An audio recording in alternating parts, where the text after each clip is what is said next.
हाँ जी, good evening. Am I Audible?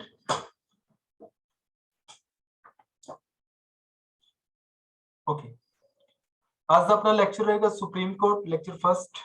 Supreme court ਨੂੰ ਆਪਾਂ ਪੜਾਂਗੇ।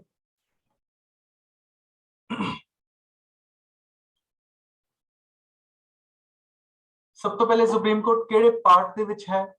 ਪਾਰਟ 5th ਦੀ ਯੂਨੀਅਨ, ਜਿਹੜਾ ਪਾਰਟ ਦਾ ਨਾਮ ਹੈ ਆਰਟੀਕਲ 52 ਟੂ 151। ਉਸ ਦੇ ਵਿੱਚ ਇੱਕ ਚੈਪਟਰ ਹੈ ਸੁਪਰੀਮ ਕੋਰਟ, ਜਿਹਦੇ ਚ ਆਰਟੀਕਲ 124 ਤੇ 147 ਦਿੱਤੇ ਗਏ ਨੇ। ਤੁਸੀਂ ਪ੍ਰੈਜ਼ੀਡੈਂਟ ਪੜਿਆ ਹੋਏਗਾ। ਆਪਣੇ ਪੂਰੇ ਦਾ ਪੂਰਾ ਜਿਹੜਾ 52 ਤੋਂ 151 ਆਰਟੀਕਲ ਪਾਰਟ ਹੈ, ਉਹ ਪੂਰੇ ਦਾ ਪੂਰਾ ਗੱਲ ਕਿੰਦੀ ਕਰਦਾ ਹੈ? ਯੂਨੀਅਨ ਲੈਵਲ ਦੀ। ਹੁਣ ਯੂਨੀਅਨ ਲੈਵਲ ਦੇ ਵਿੱਚ ਵੀ ਕਈ ਚੀਜ਼ਾਂ ਨੇ, ਜਿਵੇਂ 52 ਤੋਂ ਲੈ ਕੇ 78 ਆਰਟੀਕਲ ਤੱਕ ਯੂਨੀਅਨ ਐਗਜ਼ੀਕਿਊਟਿਵ ਦੀ ਗੱਲ ਕਰਦਾ ਹੈ। 79 ਤੋਂ ਲੈ ਕੇ 122 ਤੱਕ ਪਾਰਲੀਮੈਂਟ ਦੀ ਗੱਲ ਕਰਦਾ ਹੈ। 123 ਆਰਡੀਨੈਂਸ ਪਾਵਰ ਹੈ। 124 ਤੋਂ ਲੈ ਕੇ 124 ਤੋਂ 147 ਤੱਕ ਉਸੇ ਤਰ੍ਹਾਂ ਸੁਪਰੀਮ ਕੋਰਟ ਦੀ ਗੱਲ ਕਰੇਗਾ, ਔਰ 148 ਤੋਂ ਲੈ ਕੇ 151 ਤੱਕ ਕੈਗ ਦੀ ਗੱਲ ਕਰਕੇ ਇਹ ਪੂਰੇ ਦਾ ਪੂਰਾ ਪਾਰਟ ਖਤਮ ਹੋ ਜਾਏਗਾ। ਠੀਕ ਹੈ, ਯਾਨੀ ਕਿ ਵਿੱਚ ਚੈਪਟਰਸ ਬਣੇ ਹੋਏ ਨੇ। ਤਾਂ ਉਹਨਾਂ ਚੈਪਟਰਸ ਦੇ ਵਿੱਚੋਂ ਹੀ 147 ਤੋਂ ਲੈ ਕੇ 124 ਤੋਂ ਲੈ ਕੇ 147 ਤੱਕ ਦਾ ਜਿਹੜਾ ਪਾਰਟ ਹੈ ਸੁਪਰੀਮ ਕੋਰਟ ਅੱਜ ਦਾ ਆਪਣਾ ਟੌਪਿਕ ਰਹੇਗਾ। ਫਸਟ ਆਫ ਆਲ ਤੁਸੀਂ ਜੋ ਦੇਖ ਰਹੇ ਹੋ, ਇਹ ਸਟੈਂਪ ਹੈ, ऑफिशियल ਸਟੈਂਪ ਹੈ ਸੁਪਰੀਮ ਕੋਰਟ ਦੀ। ਇਹ ਦਿਖਾਉਣ ਦਾ ਮੋਟਿਵ ਸਿਰਫ ਇੱਕੋ ਹੀ ਹੈ ਕਿ ਇਹਦੇ ਉੱਪਰ ਜਿਹੜਾ ਲੋਗੋ ਲਿਖਿਆ ਹੋਇਆ ਹੈ, ਠੀਕ ਹੈ, ਯਤੋ ਧਰਮਸਤਤੋ ਜੈ। ਠੀਕ ਹੈ, ਇਹ ਕਈ ਵਾਰੀ ਮੋਟੋ ਪੁੱਛ ਲਿੱਤਾ ਜਾਂਦਾ ਹੈ ਇਹਨਾਂ ਦਾ। ਠੀਕ ਹੈ, ਉਸ ਤੋਂ ਬਾਅਦ ਹਿਸਟਰੀ ਕੀ ਹੈ supreme court the. Firstly, Supreme Court was established in Kolkata by the provision of Regulating Act 1773 on 22nd of October 1774. First judge ਕਿਹੜਾ ਸੀ ਇਹਨਾਂ ਦਾ, ਉਹ ਕਮੈਂਟਸ ਵਿੱਚ ਦੱਸਿਓ ਮੈਨੂੰ। ਇਹਨੇ ਕੰਮ ਕਦੋਂ ਤੱਕ ਕੀਤਾ ਇਸ ਕੋਰਟ ਨੇ? 1862 ਤੱਕ। ਔਰ ਉਸ ਤੋਂ ਬਾਅਦ ਇਸ ਕੋਰਟ ਨੂੰ ਰਿਪਲੇਸ ਕਿਹਨੇ ਕਰਤਾ ਸੀ? ਹਾਈ ਕੋਰਟਸ ਨੇ। ਵੱਖਰੀਆਂ ਵੱਖਰੀਆਂ ਹਾਈ ਕੋਰਟਸ ਬਣੀਆਂ ਸੀ। 14th of July 1862 ਜਿਹੜੀ ਹਾਈ ਕੋਰਟ ਦੀ ਸਥਾਪਨਾ ਹੋ ਗਈ ਸੀ। 14 जुलाई सी, जुलाई लिखो कर कल्ला। ठीक है, अगस्त सी 14 और 15 अगस्त दी, ये शायद 11 जुलाई दी सी। ठीक है, जुलाई 1946, सॉरी जुलाई 19 ईयर 1862। ओके, सो उस बाद हाई कोर्ट्स बन गया सी सारियां। हाई कोर्ट्स ने फिर काम किया सी, ਉਦੋਂ ਤੋਂ ਹੀ ਚੱਲੀਆਂ ਆ ਰਹੀਆਂ ਨੇ, ਅੱਜ ਵੀ ਚੱਲੀ ਆ ਰਹੀ ਹੈ। ਜਿਹੜੀ ਸਭ ਤੋਂ ਪੁਰਾਣੀ ਆਪਣੇ ਇੰਡੀਆ 'ਚ ਹਾਈ ਕੋਰਟ ਹੈ, ਕਲਕੱਤਾ ਹਾਈ ਕੋਰਟ ਹੀ ਹੈ। ਅੱਗੇ ਜਾ ਕੇ ਆਪਾਂ ਜਦੋਂ ਸਟੇਟ ਲੈਜਿਸਲੇਚਰ ਕੰਪਲੀਟ ਕਰਾਂਗੇ, ਸਟੇਟ ਲੈਜਿਸਲੇਚਰ ਦੇ ਵਿੱਚ ਇੱਕ ਪਾਰਟ ਆਏਗਾ ਕਲਕੱਤਾ ਹਾਈ ਕੋਰਟ ਦਾ ਜੁਰੀਡਿਕਸ਼ਨ ਏਰੀਆ, ਜਿੰਦੇ ਨਾਲ ਅੰਡੇਮਾਨ ਐਂਡ ਨਿਕੋਬਾਰ ਵੀ ਜੁੜੇਗਾ। ਠੀਕ ਹੈ, ਸਭ ਤੋਂ ਪੁਰਾਣੀ ਹਾਈ ਕੋਰਟ ਹੈ ਕਲਕੱਤਾ, ਜਿਹੜੀ 1862 ਦੇ ਵਿੱਚ ਐਸਟੈਬਲਿਸ਼ ਹੋਈ ਸੀ। ਫਿਰ ਆਏਗੀ ਬੰਬੇ ਹਾਈ ਕੋਰਟ, ਫਿਰ ਮਦਰਾਸ ਹਾਈ ਕੋਰਟ, ਉਹ ਵੀ 1862 ਚ ਬਣੀਆਂ ਸੀ। 1862 ਚ ਬਣੀਆਂ ਸੀ। ਤਾਂ ਜਿਹੜੀ ਆ ਸੁਪਰੀਮ ਕੋਰਟ ਦੀ ਹਿਸਟਰੀ ਹੈ, ਇਹਦਾ ਜਿਹੜਾ ਫਸਟ ਜੱਜ ਸੀ ਉਹ ਸੀ sir Elijah Impey, first chief justice of that court. ਔਰ ਇਹ ਜੱਜ ਇੰਪੀਚ ਹੋਇਆ ਸੀ, ਇਹ ਜੱਜ ਇੰਪੀਚ ਹੋਇਆ ਸੀ। ਠੀਕ ਹੈ, ਉਸ ਤੋਂ ਬਾਅਦ ਲਾਸਟ ਚੀਫ ਜਸਟਿਸ ਸੀ ਜਿਹੜਾ ਇਸ ਕੋਰਟ ਦਾ, ਜਿਹੜਾ ਕਿ 1862 ਤੱਕ ਦਾ ਸੀ, ਉਹ ਸੀ sir Barnes Peacock. Okay, federal court was established in 1st of October 1937। ਹੁਣ ਜਿਹੜਾ 1935 ਦਾ ਐਕਟ ਆਇਆ ਸੀ, ਆਪਾਂ ਪੜਿਆ ਵੀ ਸੀ ਐਕਟ, ਉਹਦੇ ਵਿੱਚ ਇੱਕ ਪ੍ਰੋਵੀਜ਼ਨ ਸੀ ਫੈਡਰਲ ਕੋਰਟ ਦਾ, ਕਿ ਜਿਹੜੀ 1 ਅਕਤੂਬਰ 1937 ਨੂੰ ਇੱਕ ਕੋਰਟ ਐਸਟੈਬਲਿਸ਼ ਕੀਤੀ ਗਈ ਸੀ। ਕੋਰਟ ਦਾ ਨਾਮ ਸੀ federal court, under the act of 1935 established on 1st of October 1937. Its function until Supreme Court were established in India 1950 and in Pakistan 1956।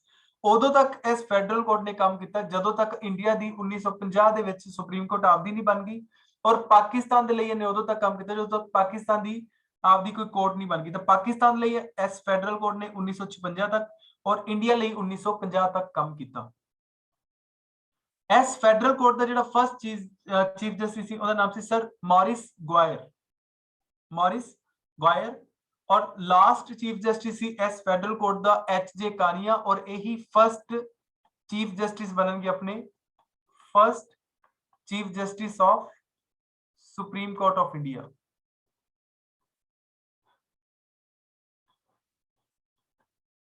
Okay, So Supreme Court of India has more powers than any other Supreme Court in the part of the world. ये गल किन्ने कही? अलादी कृष्ण अय्यर ने। अलादी कृष्ण अय्यर ने। अलादी कृष्ण अय्यर कौन सी? He was the member of drafting committee.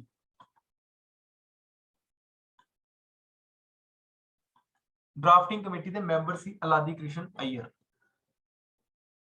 Okay, सो ये सारी दी सारी स्लाइड बड़ी इंपॉर्टेंट है। क्लियर होगी? अगर क्लियर होगी तो यस लिख दो, अगर नहीं तो नो लिख देना।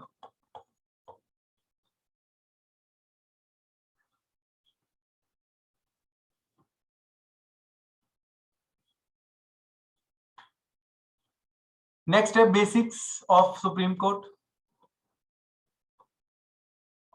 सुप्रीम कोर्ट ਦੇ ਕੀ बेसिक्स ने? Indian constitution has established an integrated judicial system. जो इंडिया ਦਾ ਜਿਹੜਾ ਸਿਸਟਮ ਹੈ ਉਹ ਇੰਟੀਗ੍ਰੇਟਿਡ ਜੁਡੀਸ਼ੀਅਲ ਸਿਸਟਮ ਹੈ। ਬਟ ਜੇਕਰ ਆਪਾਂ ਯੂਐਸਏ ਦੀ ਗੱਲ ਕਰੀਏ ਤਾਂ ਯੂਐਸਏ ਦਾ ਜਿਹੜਾ ਜੁਡੀਸ਼ੀਅਲ ਸਿਸਟਮ ਹੈ ਉਹ ਇੰਟੀਗ੍ਰੇਟਿਡ ਨਹੀਂ ਹੈ।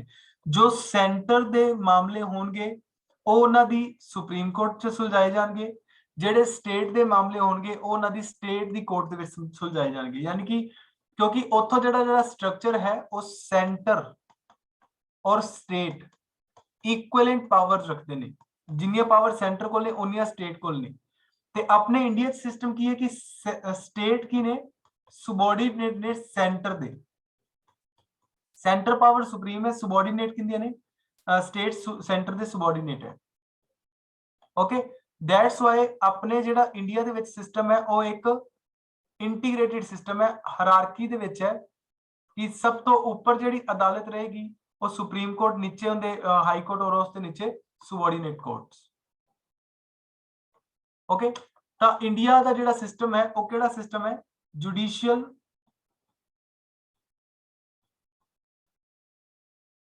ਇੰਡੀਆ ਦਾ ਜਿਹੜਾ ਸਿਸਟਮ ਹੈ ਉਹ ਕਿਹੜਾ ਸਿਸਟਮ ਹੈ? Integrated judicial system. One words ਦੇ ਵਿੱਚ ਇੱਕ ਕੁਐਸਚਨ ਬੜਾ ਇੰਪੋਰਟੈਂਟ ਬੰਦਾ ਹੁੰਦਾ ਹੈ। This single system of courts adopted from the Government of India Act 1935। ਇਹ ਬੜਾ ਇੰਪੋਰਟੈਂਟ ਪੁਆਇੰਟ ਹੈ ਕਿ ਇਹਦੀ ਅਡਾਪਸ਼ਨ ਕਿੱਥੋਂ ਕੀਤੀ ਗਈ, ਕਿੱਥੋਂ ਇਹ ਸਿਸਟਮ ਲਿਆ ਗਿਆ। ਤਾਂ ਆਪਾਂ ਇਹ ਐਕਟ ਤੋਂ ਲਿੱਤਾ। ਐਕਟ ਕਿਹੜਾ ਹੈ? 1935 ਦਾ government of India act. Enforce both the central laws as well as state laws. ਜਿਹੜੇ ਸੁਪਰੀਮ ਕੋਰਟ ਹੈ ਦੋਨੋਂ ਤਰ੍ਹਾਂ ਦੇ ਲਾਜ਼ ਨੂੰ ਇਨਫੋਰਸ ਕਰ ਸਕਦੀ ਹੈ। ਉਹ ਸੈਂਟਰਲ ਦੇ ਲਾਜ਼ ਨੂੰ ਵੀ ਕਰ ਸਕਦੀ ਹੈ, ਸਟੇਟ ਦੇ ਲਾਜ਼ ਨੂੰ ਕਰ ਸਕਦੀ ਹੈ। ਬਟ ਜਿਹੜੀ यूएसए ਦੀ ਫੈਡਰਲ ਲਾਜ਼ ਨੇ ਜਿਹੜੇ ਉਹ ਸਿਰਫ ਫੈਡਰਲ ਜੁਡੀਸ਼ਰੀ ਦੇ ਵਿੱਚ, ਸਟੇਟ ਲਾਜ਼ ਨੇ ਜਿਹੜੇ ਸਟੇਟ ਜੁਡੀਸ਼ਰੀ ਦੇ ਵਿੱਚ ਹੀ ਵਿਚਾਰੇ ਜਾਣਗੇ यूएसए ਦੇ ਕੇਸ ਦੇ ਵਿੱਚ। ਠੀਕ ਹੈ, ਇਹ ਫਰਕ ਹੈ ਇੰਡੀਆ ਤੇ यूएसए ਦੀ ਸੁਪਰੀਮ ਕੋਰਟ ਦਾ। ਉਸ ਤੋਂ ਬਾਅਦ ਆਂਦਾ supreme court of India was inaugurated on 28th of January 1950। ਤਾਂ 28th of January 1950 ਬੜਾ ਇੰਪੋਰਟੈਂਟ ਹੈ। ਕਈ ਵਾਰੀ ਆਪਸ਼ਨ ਦੇ ਵਿੱਚ 26 ਜਨਵਰੀ ਦੇ ਦਿੰਦਾ ਹੈ ਔਰ 1950 ਤੋਂ ਗੱਲ ਕਰਦਾ ਹੈ। ठीक है, तो जो 26 जनवरी ਤੇ 28 जनवरी ਦੋਵੇਂ ਹੋਣ ਤਾਂ ਫਿਰ ਆਪਣਾ ਆਨਸਰ ਕੀ ਆਏਗਾ? 28 जनवरी। ਕਲੀਅਰ? ਹੁਣ ਰੀਸੈਂਟਲੀ ਇੱਕ ਪੇਪਰ ਹੋਇਆ ਸੀ ਪੀਐਸ ਟੈਟ ਦਾ 24 ਦਸੰਬਰ 2021 ਨੂੰ। ਉਸ ਪੇਪਰ ਦੇ ਵਿੱਚ PS TET paper 2 B Ed SST, ਉਸ ਪੇਪਰ ਦੇ ਵਿੱਚ ਤੋਂ ਕੁਐਸਚਨ ਆ ਗਿਆ ਸੀ। ਉਹ ਕੁਐਸਚਨ ਕੀ ਅੱਗੇ ਸਲਾਈਡ ਦੇ ਉੱਪਰ ਪਿਆ, ਮੈਂ ਤੁਹਾਨੂੰ ਦਿਖਾਣਾ। The Supreme Court of India was inaugurated on 28th of January 1950। It succeeded the Federal Court। ਹੁਣ ਦੇਖੋ ਇਹਨੂੰ ਕਿਹਨੂੰ ਰਿਪਲੇਸ ਕੀਤਾ? ਫੈਡਰਲ ਕੋਰਟ ਨੂੰ। Federal court ਨੂੰ replace ਕੀਤਾ and established under the government which was established under the government of India Act 1935। ਹੁਣ ਆ ਦੇਖੋ ਇਹ official site ਦੀ ਇੱਕ history ਹੈ, ਸਾਰੀ ਪੜ੍ਹਨੀ ਨਹੀਂ ਆਪਾਂ ਸਿਰਫ ਇਹਨਾਂ ਦੇਖਣਾ ਕਿ ਕੁਐਸਚਨ ਜਿਹੜਾ 26 ਜਨਵਰੀ ਵਾਲਾ ਤੇ 28 ਜਨਵਰੀ ਵਾਲਾ ਕੀ ਫਰਕ ਕੀ ਹੈ ਉਹਨਾਂ 'ਚ। Supreme Court came into existence on 26th of January 1950। okay, but ਇੱਥੇ ਲਿਖਿਆ on 28th of January 1950, 2 days after India became a sovereign democratic republic, the Supreme Court came into being। ठीक है, ਤਾਂ ਇੱਥੇ ਕੱਲ 28 ਜਨਵਰੀ ਤੋਂ ਸ਼ੁਰੂ ਹੋ ਰਹੀ ਹੈ। ਜੇਕਰ ਆਪਾਂ ਕਰੀਏ ਗੱਲ ਕਿ ਸੁਪਰੀਮ ਕੋਰਟ ਐਗਜ਼ਿਸਟੈਂਸ ਵਿੱਚ ਕਦੋਂ ਆਈ ਤਾਂ 26 ਜਨਵਰੀ 1950 ਨੂੰ ਐਗਜ਼ਿਸਟੈਂਸ ਵਿੱਚ ਆ ਗਈ ਸੀ। ਓਕੇ, लेकिन जेकर आप इत्थे देखिए on 28th of January 1950, 2 days after India became a sovereign democratic republic। ਤਾਂ ਉਸ ਤੋਂ 2 ਦਿਨ ਬਾਅਦ ਜਿਹੜਾ ਇੰਡੀਆ ਕੀ ਹੋ ਗਿਆ ਸੀ? sovereign democratic republic ਹੋਇਆ ਸੀ। ਉਸ ਤੋਂ ਬਾਅਦ ਇਹ ਕੋਰਟ ਜਿਹੜੀ ਕੰਮ ਕਰਨ ਲੱਗੇ ਆਪਦੇ, ਠੀਕ ਹੈ। ਤਾਂ ਇੱਥੇ ਦੋ ਚੀਜ਼ਾਂ ਬਣ ਜਾਂਦੀਆਂ ਨੇ। ਹੁਣ ਅੱਗੇ ਕੁਐਸਚਨ ਦੇਖੋ ਕੀ ਆਇਆ ਹੋਇਆ ਸੀ, ਸਰਵੋच्च ਅਦਾਲਤ ਸੁਪਰੀਮ ਕੋਰਟ ਦੀ ਸਥਾਪਨਾ ਕਦੋਂ ਹੋਈ। ਹੁਣ ਆ 113 ਨੰਬਰ ਕੁਐਸਚਨ ਪੀਐਸ ਟੈਟ ਪੇਪਰ 2 2021 ਦਾ ਹੀ ਹੈ, 24 ਦਸੰਬਰ ਵਾਲਾ। ਹੁਣ ਇਹਦੀ ਐਸਟੈਬਲਿਸ਼ਮੈਂਟ ਪੁੱਛੀ ਗਈ, ਦੇਖੋ ਤਰੀਕਾ ਕਿਹੜੀਆਂ ਨੇ ਇਹਦੇ ਵਿੱਚ। ਇਹਦਾ ਆਨਸਰ ਕੀ ਕਰੋਗੇ ਅਗਰ ਕਰਨਾ ਹੋਏਗਾ ਤਾਂ ਯੈਸ ਕਰਿਓ, answer A B C D.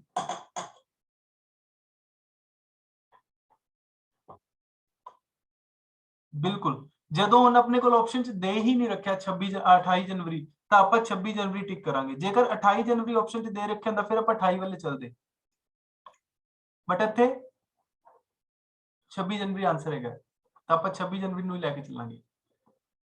ਹੁਣ ਦੇਖੋ ਆ ਆਪਣਾ जुडिशियल सिस्टम है, हाँ वर्किंग 28 को शुरू करी थी। ਹੁਣ ਅੰਦਰ ਚ ਦੇਖਿਆ ਜੀ ਆਪਣੀ ਸਾਰੇ ਦਾ ਸਾਰਾ ਅੱਗੇ ਤੁਹਾਨੂੰ ਸਮਝ ਆ ਰਹੀ ਕਿ ਫਸਟ ਲੈਕਚਰ ਦੇ ਵਿੱਚ ਆਪਾਂ ਆ ਚੀਜ਼ ਪੜ੍ਹ ਰਹੇ ਹਾਂ, ਸੁਪਰੀਮ ਕੋਰਟ। ਜਦੋਂ ਸੁਪਰੀਮ ਕੋਰਟ ਜਿੰਨੇ ਵੀ ਲੈਕਚਰ ਸੇ ਕੰਪਲੀਟ ਹੋ ਜਾਏ ਫਿਰ ਆਪਾਂ ਹਾਈ ਕੋਰਟ ਪੜਾਂਗੇ, ਫਿਰ ਡਿਸਟ੍ਰਿਕਟ ਕੋਰਟਸ ਪੜਾਂਗੇ, ਫਿਰ सबऑर्डिनेट कोर्ट्स आएंगे। ठीक है, ਤਾਂ ਆਪਣਾ ਸਿਸਟਮ ਕਿਵੇਂ ਚੱਲੇਗਾ। ਜੇਕਰ ਆਪਾਂ ਪਾर्ट 5th ਪੜ੍ਹ ਰਹੇ ਹਾਂ, ਪਾर्ट 5th ਦੇ ਵਿੱਚ ਆਪਣੇ ਕੋਲ ਸਿਰਫ 124 ਤੇ 147 124 ਤੋਂ 147 ਆਰਟੀਕਲ ਗੱਲ ਕਰਦੇ ਜੁਡੀਸ਼ਰੀ ਦੀ, ਜਿੰਦੇ ਵਿੱਚ ਸਿਰਫ ਇੱਕ ਹੀ ਸਟੈਪ ਪੂਰਾ ਹੁੰਦਾ ਹੈ ਸੁਪਰੀਮ ਕੋਰਟ ਦਾ। ਸੈਕੰਡ ਪਾर्ट ਦੇ ਵਿੱਚ ਜਦੋਂ ਆਪਾਂ ਚੱਲਾਂਗੇ ਤਾਂ ਆਪਣੇ ਕੋਲ ਸੈਟਅਪ ਆਏਗਾ ਹਾਈ ਕੋਰਟ ਦਾ 214 ਆਰਟੀਕਲ ਤੋਂ ਲੈ ਕੇ 231 ਆਰਟੀਕਲ ਤੱਕ। ਫਿਰ ਆਪਣੇ ਕੋਲ 233 ਆਰਟੀਕਲ ਤੋਂ 32 ਨੰਬਰ ਆਰਟੀਕਲ ਤਾਂ ਹੈ ਹੀ ਨਹੀਂ, 33 ਆਰਟੀਕਲ ਤੋਂ ਲੈ ਕੇ 237 ਆਰਟੀਕਲ ਜਿਹੜੀ ਗੱਲ ਕਰਨਗੇ ਉਹ सबऑर्डिनेट कोर्ट्स ਦੀ ਗੱਲ ਕਰਨਗੇ, ਡਿਸਟ੍ਰਿਕਟ ਕੋਰਟਸ ਦੀ ਗੱਲ ਕਰਨਗੇ। ਠੀਕ ਹੈ, ਤਾਂ ਆ ਆਪਣਾ ਸਿਸਟਮ ਰਹੇਗਾ। ਆ ਜਿਹੜੀਆਂ ਆ ਚੀਜ਼ਾਂ ਆਣਗੀਆਂ ਇਹ ਆਪਣੀਆਂ 6th ਪਾर्ट ਦੀਆਂ ਨੇ, ਆ ਸਿਰਫ ਇੱਕ ਆਪਣੀ 5th पार्ट ਦੀ ਹੈ। ਓਕੇ, ਕੰਪੋਜੀਸ਼ਨ ਕੀ ਹੈ ਜਿਹੜੀ ਆਪਣੇ ਸੁਪਰੀਮ ਕੋਰਟ ਹੈ ਉਹਦੀ ਕੀ ਕੰਪੋਜੀਸ਼ਨ ਰਹਿੰਦੀ ਹੈ। फर्स्ट ऑफ ऑल देखो supreme court consist of 34 members, 34 जजेस। ਅੱਜ ਦੇ ਜਿਹੜੇ ਜजेस ਦਾ ਪ੍ਰੋਵੀਜ਼ਨ ਉਹ ਕਿੰਨਾ ਹੈਗਾ 34, 33 प्लस 1 वाला ਕੀ ਹੋਏਗਾ चीफ जस्टिस, और बाकी ਕੀ ਹੋਣਗੇ जजेस।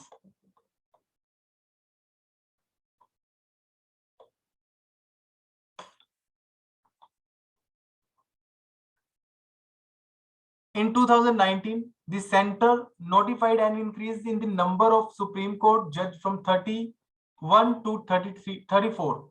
31 ਸੀ ਪਹਿਲੇ, 30 plus 1 ਦਾ ਪ੍ਰੋਵੀਜ਼ਨ ਸੀ, ਟੋਟਲ ਕਿੰਨੇ ਸੀ 31। ਬਟ 2019 ਦੇ ਵਿੱਚ ਇਹ ਜਿਹੜੇ ਨੰਬਰਸ ਨੇ, ਨੰਬਰ ਨੂੰ ਕੀ ਕਰ ਦਿੱਤਾ ਗਿਆ, ਇਨਕਰੀਜ਼ ਕਰ ਦਿੱਤਾ ਗਿਆ। ਚੀਫ ਜਸਟਿਸ ਨੂੰ ਕਿੰਨੇ ਕਰ ਦਿੱਤੇ ਗਏ total 34, including chief justice of India. ਲੇਕਿਨ ਇਹ ਸਟਾਰਟਿੰਗ ਤੋਂ ਕਿੰਨੇ ਸੀ, ਬਿਗਨਿੰਗ ਤੋਂ ਜਦੋਂ ਆਪਣੀ ਸੁਪਰੀਮ ਕੋਰਟ ਸ਼ੁਰੂ ਹੋਈ ਤਾਂ ओरिजिनली ਜਿਹੜੀ ਇਹਦੀ strength C it was fixed at 8, 7 plus 8, 7 plus 1 8, total ਕਿੰਨੇ ਸੀ 8 ਸੀ ਟੋਟਲ। ਠੀਕ ਹੈ, the parliament has increased the number of the other judges progressively। ਤਾਂ ਕਿਵੇਂ ਉਹਨਾਂ ਨੇ ਵਧਾਏ। ਇੱਥੇ ਦੇਖੋ ਇਸ ਲਾਈਨ ਦੇ ਵਿੱਚ ਇੱਕ ਚੀਜ਼ ਮਿਲ ਰਹੀ ਹੈ ਕਿ ਕੌਣ ਇਨਕਰੀਜ਼ ਕਰ ਸਕਦਾ ਹੈ। ਪਾਰਲੀਮੈਂਟ ਕੋਲ ਪਾਵਰ ਹੈ ਇਹਨਾਂ ਨੰਬਰਸ ਨੂੰ ਇਨਕਰੀਜ਼ ਕਰਨ ਦੀ। ਪਾਰਲੀਮੈਂਟ ਨੂੰ ਪਾਵਰ ਹੈ ਜਿਹੜੇ ਨੰਬਰਸ ਆਫ ਜजेस ਨੇ ਇਨਕਰੀਜ਼ ਕਰਨ ਦੀ ਪਾਵਰ ਪਾਰਲੀਮੈਂਟ ਕੋਲ ਹੈ। ਇਨਕਰੀਜ਼ ਕਰ ਸਕਦੀ ਹੈ, ਡਿਕਰੀਜ਼ ਨਹੀਂ ਕਰ ਸਕਦੀ। ਠੀਕ ਹੈ, 1956 ਦੇ ਵਿੱਚ ਪਾਰਲੀਮੈਂਟ ਨੇ ਜਿਹੜਾ ਜਿਵੇਂ ਹੁਣ 2019 ਦੇ ਵਿੱਚ ਅਮੈਂਡਮੈਂਟ ਕੀਤੀ। ਹੁਣ ਅਮੈਂਡਮੈਂਟ ਐਕਟ ਦੀ ਅਮੈਂਡਮੈਂਟ ਹੈ, ਇਹ ਕੋਈ ਅਮੈਂਡਮੈਂਟ ਕਨਸਟੀਟਿਊਸ਼ਨਲ ਅਮੈਂਡਮੈਂਟ ਨਹੀਂ ਹੈਗੀ। ਠੀਕ ਹੈ, ਤਾਂ 34 ਜजेस ਤੱਕ ਕਿਵੇਂ ਆਏ, 8 ਤੋਂ 8 ਟੋਟਲ ਸੀ ਪਹਿਲੇ, 34 ਤੱਕ ਕਿਵੇਂ ਆਏ ਕਿਉਂਕਿ ਇਹਨੇ 10 ਮੈਂਬਰ ਕੀਤੇ ਸੀ ਇਨਕਲੂਡਿੰਗ ਇਹ 10 ਜਿਹੜੇ ਨੇ ਇਹ ਇਨਕਲੂਡ ਕਿੰਦੇ ਨੇ ਚੀਫ ਜਸਟਿਸ ਆਫ ਇੰਡੀਆ। ਠੀਕ ਹੈ, ਤਾਂ 1956 ਦੇ ਵਿੱਚ 10 ਹੋਏ ਸੀ, 1960 ਚ ਜਾ ਕੇ 13 ਹੋ ਗਏ, 1977 ਚ ਜਾ ਕੇ 17 ਹੋ ਗਏ, 86 ਚ ਜਾ ਕੇ 25, 2008 ਚ 30, 2019 ਚ 33। ਠੀਕ ਹੈ, ਤਾਂ ਹੁਣ ਤੱਕ ਇਹੀ ਵਧੇ ਨੇ। ਇਹਨਾਂ ਨਾਲ ਸੌਰੀ +1 ਕਰਦੇ ਜਾਣਾ ਆਪ, +1 ਇਹਨਾਂ ਚ ਇਨਕਲੂਡ ਨਹੀਂ ਕੀਤਾ ਹੋਇਆ, ਇਹਨੂੰ ਐਡ ਕਰ ਲੈਣਾ। ਠੀਕ ਹੈ, +1 ਤਾਂ ਮਤਲਬ ਇਹਨਾਂ ਦੇ ਨਾਲ ਜਿਹੜੇ ਐਡ ਹੋਣਗੇ ਜਿਹੜਾ ਇੱਕ ਇੱਕ ਉਹ ਚੀਫ ਜਸਟਿਸ ਹੋਏਗਾ, ਇਹ ਇਨਕਲੂਡ ਦਾ ਡਾਟਾ ਨਹੀਂ ਗਾ। ठीक है, टोटल जजेस 10 + 1 11, 13 + 1 14। ठीक है, इस तरह का फिगर रही है।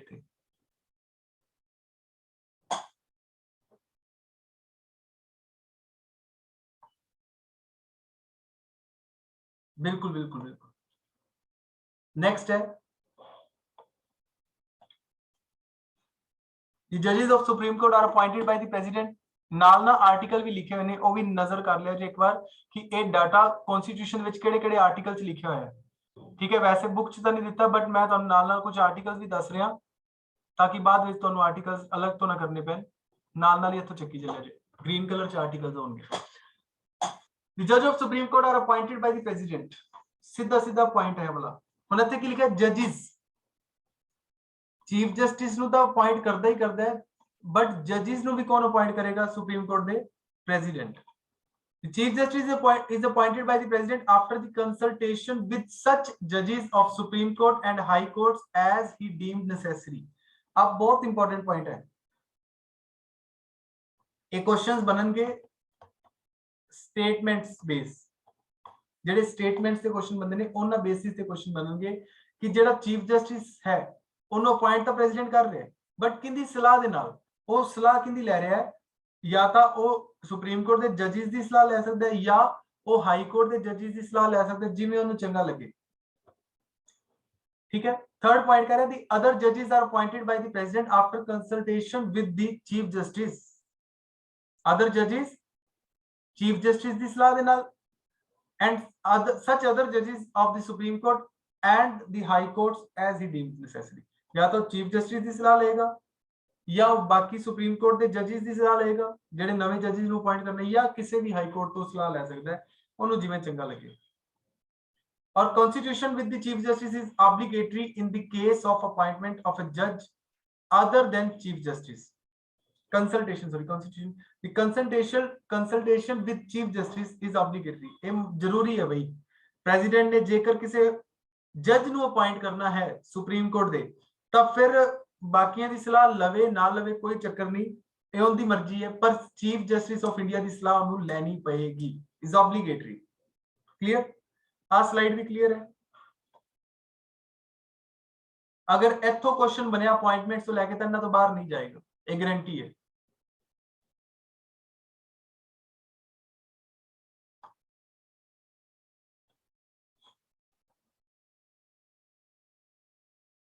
ਉਸ ਤੋਂ ਬਾਅਦ ਆਉਂਦੀ ਹੈ ਕੰਟਰੋਵਰਸੀ ਓਵਰ ਕੰਸਲਟੇਸ਼ਨ। ਹੁਣ ਆਪਾਂ ਸ਼ਬਦ ਯੂਜ਼ ਕਰ ਰਹੇ ਕੰਸਲਟੇਸ਼ਨ। ਕੰਸਲਟੇਸ਼ਨ ਦਾ ਮਤਲਬ ਕੀ ਹੋਏਗਾ? ਆਪਾਂ ਕਹਿੰਦੇ ਅਸੀਂ ਸਲਾਹ ਲੈ ਕੇ ਕਰੇਗਾ, ਲੇਕਿਨ ਇਸ ਜੁਡੀਸ਼ਰੀ ਜਿਹੜੀ ਉਸ ਹਿਸਾਬ ਨਾਲ ਨਹੀਂ ਚੱਲਦੀ ਨਾ, ਜੁਡੀਸ਼ਰੀ ਜ਼ਿਆਦਾ ਐਗਰੈਸਿਵ ਹੋ ਜਾਂਦੀ ਹੈ ਸ਼ਬਦ ਨੂੰ ਲੈ ਕੇ। ਇਹਦੇ ਲਈ 4 ਡਿਫਰੈਂਟ ਕੇਸਿਸ ਆਏ ਨੇ ਜਿਹੜੇ ਇਸ ਕੰਸਲਟੇਸ਼ਨ ਪੁਆਇੰਟ ਨਾਲ ਡੀਲ ਕਰਦੇ ਨੇ। कंसल्टेशन शब्द की इंटरप्रिटेशन करने वास्ते 4 इंपॉर्टेंट केसेस ने। सब तो पहला केस केड़ा आया? फर्स्ट जज केस 1982, सेकंड जज केस 1993, थर्ड जज केस 1998 एंड फोर्थ जज केस 2014। चार केस आए ने, 4 केस आए ने, फर्स्ट सेकंड थर्ड फोर्थ जज। आप चारों ਨੂੰ स्टडी करांगे।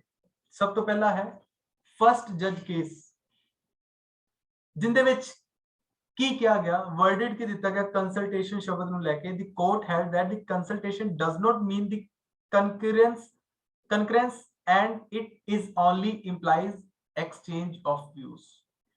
ਇਹ दावा नहीं है, ये पक्का ही नहीं हो जाना थे कि जो भी सलाह दी है वो पक्की है।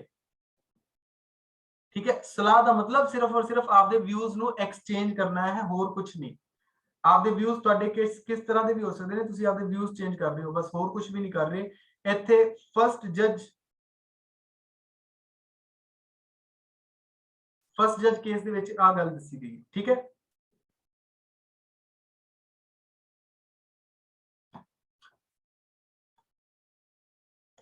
फर्स्ट जज केस ਜਿਹੜਾ ਸੀ ਕੰਸਲਟੇਸ਼ਨ ਨੂੰ ਲੈ ਕੇ, ਕੰਸਲਟੇਸ਼ਨ ਸਲਾਹ ਦੀ शब्द ਨੂੰ ਇੰਟਰਪ੍ਰੀਟ ਕਰਨ ਵਾਸਤੇ ਆਇਆ।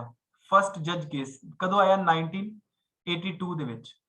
ਹੁਣ 1982 ਦਾ ਇਹ ਜੱਜ ਜਿਹੜਾ ਕੇਸ ਸੀ, ਇਹ ਕੀ ਵਰਡਿਟ ਕੀ ਦੇ ਕੇ ਗਿਆ? ਇਹਨੇ ਕਿਹਾ ਕਿ ਜਿਹੜਾ ਕੋਰਟ ਵੱਲੋਂ ਕੰਸਲਟੇਸ਼ਨ ਸ਼ਬਦ ਯੂਜ਼ ਕੀਤਾ ਜਾਂਦਾ ਹੈ, ਇਹਦਾ ਮਤਲਬ ਕੰਕਰੈਂਸ ਨਹੀਂ ਹੈ। मतलब कि आप कह दिए कि सहमत नहीं हो जाना, सहमति नहीं है। ठीक है, कि सहमति नहीं है कि हाँ असि जो कुछ कर रहे हैं वो सही है, ठीक है, जो सलाह दे रहे हैं वो सही है। ये तो सिर्फ और सिर्फ विचारा का आदान प्रदान है, एक्सचेंज ऑफ व्यूज है। मैं आपके व्यूज दे रहा, मैं ਤੁਹਾਨੂੰ ਆਪਦੀ सहमति नहीं दिखा रहा। जेकर मैं ਤੁਹਾਡੇ ਨਾਲ ਤੁਹਾਨੂੰ मैं सलाह दे रहा ना, तो सिर्फ मैं सिर्फ आपके विचार शेयर कर रहा ਤੁਹਾਡੇ ਨਾਲ, ਤੁਹਾਨੂੰ ਆਪਦੀ सहमति नहीं दे रहा कि हाँ सही है, मेरे वालों सहमति है। पॉइंट क्लियर होया फर्स्ट जज केस।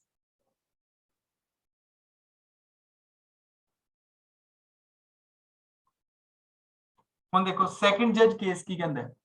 सेकंड जज case the court reversed it's earlier ruling and change the meaning of consultation. ਹੁਣ ਕੀ है कि एक ना रिवाइजरी पावर ਹੁੰਦੀ है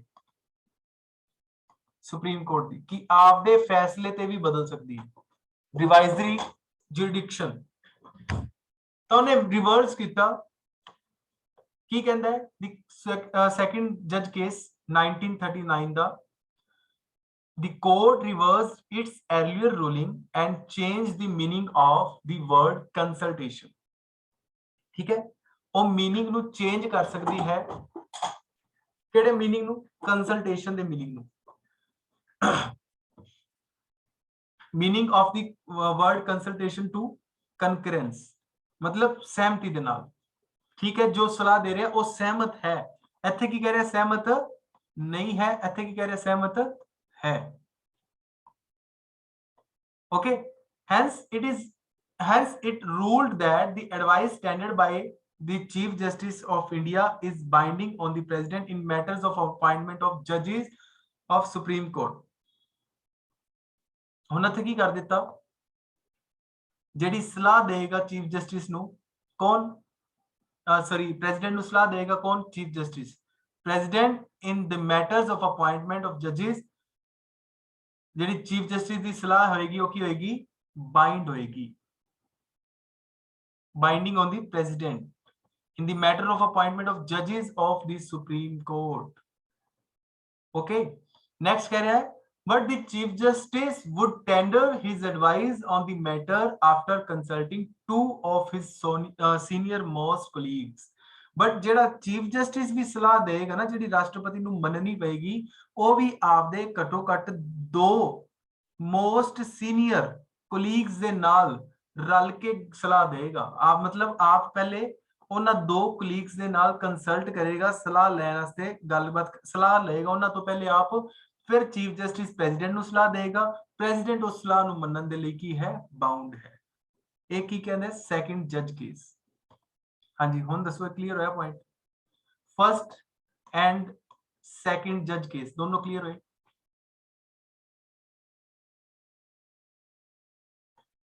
नेक्स्ट है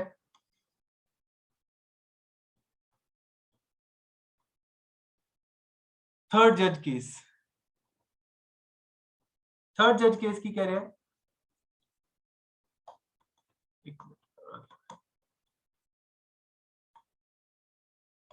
थर्ड जज केस की कह रहे हैं, the court opined that the consultation process to be adopted by the chief justice of India requires consultation of plurality of judges। मतलब कि पहले दो सी, हुण की होनी चाहिए सी प्लूरैलिटी, ज्यादा जजेस, मतलब जिन्ने मैक्सिमम हो जान। The sole opinion of the chief justice of India does not constitute the consultation process। He should consult a collegium of 4 most senior judges of Supreme Court। हुण एक काम होर वध गया, पहले तक कितने सी, 2 जजेस तक, हुण कितने तक पहुंच गया, कम से कम कितने जजेस, 4 जजेस। आ चको, हुण जो 4 जजेस ने, तो 4 विचों 2 यस भी कह सकते, 2 नो भी कह सकते ने। 4 विचों 2 यस भी कह देंगे, 4 विचों 2 नो भी कह देंगे। एवं हो सकता कि नहीं,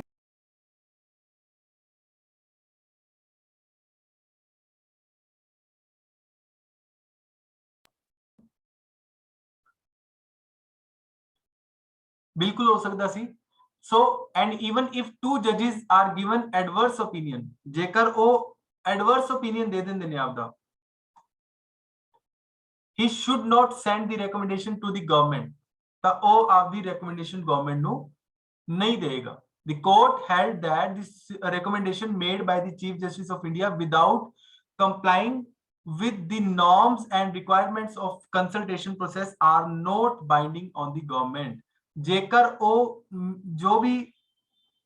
जो भी नॉर्म सेट किए गए ने, मतलब 4 जजिस तो परमिशन लेनी पेगी या 4 जजिस नाल कंसल्ट करना पेगा, अगर वो सारे नॉर्म्स और रिक्वायरमेंट्स नु चीफ जस्टिस ऑफ इंडिया पूरा नहीं करता, तब फिर उनके वालों दी गई सलाह बाइंड नहीं समझी जाएगी गवर्नमेंट के ऊपर, सरकार के ऊपर जी बाइंड नहीं समझी जाएगी सलाह. क्लियर हो गया पॉइंट? थर्ड जज केस क्लियर है?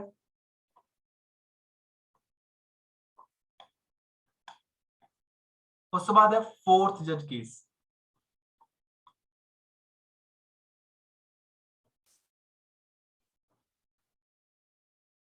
हाँ जी, फोर्थ जजेस दी अप्रूवल मस्ट है ਇਹਦੇ 'ਚ. थर्ड वंश बिल्कुल.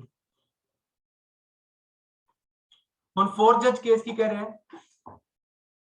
फोर्थ जज केस 99 अमेंडमेंट करता है 2014 ਦੇ ਵਿੱਚ ਇੱਕ पार्लीमेंट एक अमेंडमेंट करती है 99th अमेंडमेंट 2014 ਦੇ ਵਿੱਚ, ਜਿਹੜੀ ਕੀ ਬਣਾਉਂਦੀ ਹੈ 124 ਆਰਟੀਕਲ ਦੇ under national judicial appointment commission 2014 ਦਾ ਨਾਮ ਦਾ ਇੱਕ ਐਕਟ ਬਣਾਉਂਦੀ ਹੈ. ਇਹਨੂੰ ਕਿੱਥੇ ਲਿਖਿਆ ਜਾਂਦਾ 124 ਨੰਬਰ ਆਰਟੀਕਲ ਦੇ ਅੰਡਰ. ਵੈਸੇ ਬੜੇ ਪ੍ਰੋਵੀਜ਼ਨ ਚ ਲਿਖਿਆ ਜਾਂਦਾ ਹੈ, ਜ਼ਰੂਰੀ ਵੀ ਨਹੀਂ ਹੈ, ਜੇਕਰ ਤੁਸੀਂ ਲਿਖਣਾ ਚਾਹੁੰਦੇ ਹੋ ਲਿਖ ਲਓ, ਨਹੀਂ ਤਾਂ ਛੱਡ ਵੀ ਸਕਦੇ ਹੋ. ਵੈਸੇ ਇੱਕ ਐਕਟ ਸੀ ਇਹ ਵਾਲਾ. National Judicial Appointment Commission have replaced the collegium system of appointing judges to the Supreme Court and High Courts with a new body called National Judicial Appointment Commission. देखो ਇਹਦੇ ਵਿੱਚ ਕੀ ਕਹਿਣਾ ਚਾਹ ਰਹੇ ਕਿ ਜਿਹੜੀ ਜੱਜਿਸ ਦੀ ਅਪਾਇੰਟਮੈਂਟ ਸੀ ਉਹ ਕਿਹੜੇ ਸਿਸਟਮ ਨਾਲ ਹੁੰਦੀ ਸੀ? ਕੋਲੀਜੀਅਮ ਸਿਸਟਮ ਨਾਲ. ਇੱਕ ਕੋਲੀਜੀਅਮ ਸਿਸਟਮ ਹੈ ਇਹਨਾਂ ਨੂੰ ਅਪਾਇੰਟ ਕਰਨ ਦਾ ਜੱਜਿਸ ਨੂੰ, ਉਸ ਸਿਸਟਮ ਨਾਲ ਇਹਨਾਂ ਦੀ ਅਪਾਇੰਟਮੈਂਟ ਹੁੰਦੀ ਸੀ. ਬਟ 2014 ਦੇ ਵਿੱਚ ਇੱਕ ਅਮੈਂਡਮੈਂਟ ਕੀਤੀ ਗਈ 99th ਅਮੈਂਡਮੈਂਟ. ਉਸ ਅਮੈਂਡਮੈਂਟ ਦੇ ਤਹਿਤ NJAC national judicial appointment commission ਬਣਾਇਆ ਗਿਆ ਔਰ ਇਹ ਕਿਹਾ ਗਿਆ ਕਿ ਜੱਜਿਸ ਦੀ ਜਿਹੜੀ ਅਪਾਇੰਟਮੈਂਟ ਹੈ ਉਹ ਨੈਸ਼ਨਲ ਜੁਡੀਸ਼ੀਅਲ ਅਪਾਇੰਟਮੈਂਟ ਕਮਿਸ਼ਨ ਦੇ ਤਹਿਤ ਹੋਇਆ ਕਰੇਗੀ. ਠੀਕ ਹੈ. ਬਟ 2015 ਦੇ ਵਿੱਚ ਸੁਪਰੀਮ ਕੋਰਟ ਨੇ ਇਸ ਨੈਸ਼ਨਲ ਜੁਡੀਸ਼ੀਅਲ ਅਪਾਇੰਟਮੈਂਟ ਕਮਿਸ਼ਨ ਨੂੰ ਅਨਕਨਸਟੀਟਿਊਸ਼ਨਲ ਐਂਡ ਵॉइड करार ਦਿੱਤਾ. ਅਨਕਨਸਟੀਟਿਊਸ਼ਨਲ ਐਂਡ वॉइड करार दिता. मतलब कि जेड़ा ये सिस्टम है ये की रहेगा? अनकॉन्स्टिट्यूशनल रहेगा और ये वॉइड है. हुन देखो इत्थे पावर क्यों बनी? सुप्रीम कोर्ट दी की पावर सी क्यों अनकॉन्स्टिट्यूशनल एंड वॉइड करार दे दिया इस रूल में? What is the power of Supreme Court to declare as unconstitutional and void this act? That is judicial review. Judicial review. ਹੁਣ ਜੁਡੀਸ਼ੀਅਲ ਰਿਵਿਊ ਦੇ ਵਿੱਚ ਉਹਨਾਂ ਨੇ ਕੀ ਐਸੀ ਚੀਜ਼ ਦੇਖੀ ਜਿੰਦੇ ਤਹਿਤ ਇਹ ਚੀਜ਼ ਆਈ ਕਿ ਇਹ ਚੀਜ਼ ਸਹੀ ਨਹੀਂ ਹੈ?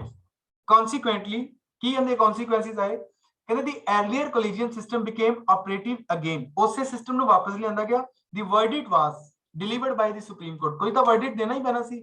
ਇਹ ਸੁਪਰੀਮ ਕੋਰਟ ਨੇ verdict ਦਿੱਤਾ fourth judge case ਦੇ ਵਿੱਚ 2015 ਦੇ ਵਿੱਚ that the court opined that the new system ਜਿਹੜਾ ਕਿ ਨੈਸ਼ਨਲ ਜੁਡੀਸ਼ੀਅਲ ਅਪਾਇੰਟਮੈਂਟ ਕਮਿਸ਼ਨ ਹੈ would affect the independence of judiciary.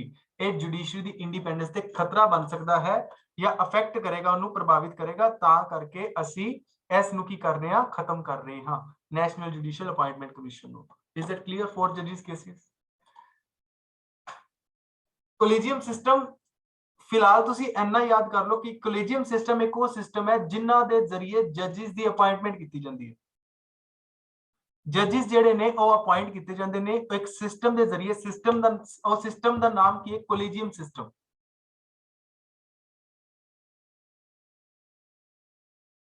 नहीं ऐसा अभी तक कुछ नहीं आएगा. वैसे तो जो कोलीजियम सिस्टम है ज्यादा डेप्थ में पूछा जाएगा तो लॉ एंट्रेंस ਦੇ ਵਿੱਚ पूछा जाएगा, अदरवाइज ਤੁਹਾਡੇ एग्जाम ਚ नहीं पूछा जाएगा. फिर भी मैं ਤੁਹਾਨੂੰ ਕਰਵਾ ਦਾਂਗਾ ਆਉਣ ਵਾਲੀ ਕਲਾਸਿਸ ਦੇ ਵਿੱਚ ਇਹਨਾਂ ਦੀ ਅਪਾਇੰਟਮੈਂਟਸ ਵਗੈਰਾ ਜਦੋਂ ਆਪਾਂ ਕਰਾਂਗੇ ਨਾ ਉਹਦੇ ਚ ਦੱਸ ਦਾਂਗਾ ਕੀ ਸਿਸਟਮ ਹੁੰਦਾ ਹੈ. ठीक है.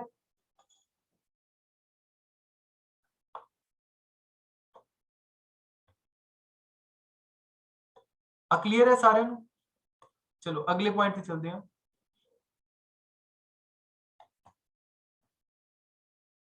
qualifications. A person to be appointed as a judge of Supreme Court should have the following qualifications. First of all, he should be a citizen of India. He should have been a judge of High Court or High Courts in succession. या तो High Court ਦਾ जज ਰਿਹਾ ਹੋਵੇ या High Courts ਦਾ जज ਰਿਹਾ होवे in succession. Succession मतलब लगातार. ठीक है. किन्ने सालों वास्ते? For 5 years. 5 सालों वास्ते 5 सालों वास्ते ਉਹ ਲਗਾਤਾਰ ਕੀ ਰਿਹਾ ਹੋਵੇ, ਹਾਈ ਕੋਰਟ ਦਾ ਜੱਜ ਰਿਹਾ ਹੋਵੇ ਜਾਂ ਕਿਸੇ ਹੋਰ ਹਾਈ ਕੋਰਟ 'ਚ ਜਾਂਦਾ ਤਬ ਟ੍ਰਾਂਸਫਰ ਹੋ ਜਾਂਦੀ ਤਾਂ ਉਹ ਕੰਟੀਨਿਊਸ ਸਕਸੈਸ਼ਨ 'ਚ ਹੋਣਾ ਚਾਹੀਦਾ ਹੈ। He should have been an advocate of high court, ਉਹ ਕੀ ਰਿਹਾ ਹੋਣਾ ਚਾਹੀਦਾ ਹੈ, ਐਡਵੋਕੇਟ ਰਿਹਾ ਹੋਣਾ ਚਾਹੀਦਾ ਹੈ ਹਾਈ ਕੋਰਟ ਦਾ। ਠੀਕ ਹੈ, ਕਿੰਨੇ ਸਾਲਾਂ ਵਾਸਤੇ? For 10 years। ਜਾਂ ਤਾਂ 5 ਸਾਲ ਵਾਸਤੇ ਜੱਜ ਰਿਹਾ ਹੋਵੇ ਹਾਈ ਕੋਰਟ ਦਾ, ਨਹੀਂ ਤਾਂ ਫਿਰ ਉਹ ਹਾਈ ਕੋਰਟ ਦਾ 10 ਸਾਲਾਂ ਵਾਸਤੇ ਕੀ ਰਿਹਾ ਹੋਵੇ, ਵਕੀਲ ਰਿਹਾ ਹੋਵੇ। जेकर आ भी 2 चीज़ां नहीं गया तो फिर he should be distinguished jurist, एक चंगा न्याय करन वाला, distinguished jurist in the opinion of the president. राष्ट्रपति दी नजरा दे विच एक चंगा न्यायकर्ता होना चाहिए। ठीक है, from the above it is clear that the constitution has not prescribed a minimum age of appointment, age for appointment as a judge of Supreme Court. So minimum age अपने constitution ਦੇ ਵਿੱਚ ਜੱਜਸ ਨੂੰ ਅਪਾਇੰਟ ਕਰਨ ਦੀ ਬਿਲਕੁਲ ਵੀ ਨਹੀਂ ਦੇ ਰੱਖੀ, ਹੁੰਦੀ ਨਹੀਂ ਮਿਨੀਮਮ ਏਜ। ਮੈਕਸਿਮਮ ਏਜ ਦਾ ਪ੍ਰੋਵੀਜ਼ਨ ਜ਼ਰੂਰ ਹੈ ਬਟ ਮਿਨੀਮਮ ਏਜ ਦਾ ਕੋਈ ਵੀ ਪ੍ਰੋਵੀਜ਼ਨ ਨਹੀਂ ਹੈ। then there is oath or affirmation. Oath or affirmation, a person appointed as a judge of Supreme Court before entering upon his office, तब main लै दे के विच provisions ने कि केड़ी-केड़ी चीज़ां दी सौं चुकेगा, इन्ना अपने डेप्थ विच नहीं जाएगा, बस इन्ना अपन पता होना चाहिए कि सौं चुकाएगा कौन, प्रेसिडेंट। एक केड़े आर्टिकल्स लिखी हुई गल 124 लिखी बस, और जेड़ी सौं चुकनी है उन्हें, वो सौं चुकन वाला जेड़ा मैटर है वो कित्थे पिया है, सेकंड शेड्यूल च।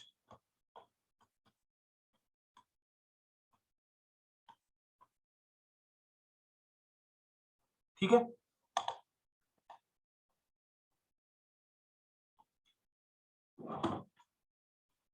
नेक्स्ट है